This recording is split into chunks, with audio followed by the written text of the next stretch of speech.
In today's video, I'm going to teach you how to add travel time in Google Calendar. Adding travel time properly means you're not rushing from one place to the next, and your schedule actually reflects the time it takes to move between appointments, not just the meetings themselves. In this walkthrough, I'll show you the basic method you can use right inside Google Calendar so your events more accurately match your real day. First, open Google Calendar in your browser and make sure you're signed into the correct account. Look toward the top left corner of the screen and find the button labeled Create. This is the main button you'll use whenever you want to add something new to your calendar.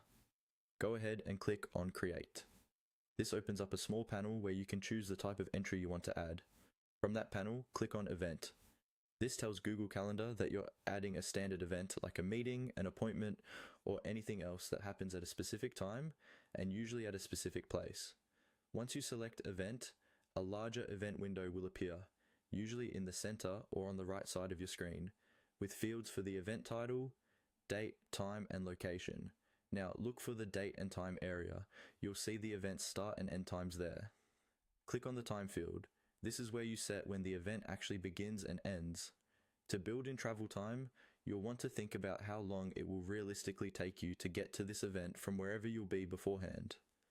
A simple way to include travel time is to adjust the start time so that it begins earlier, covering the time you need to travel.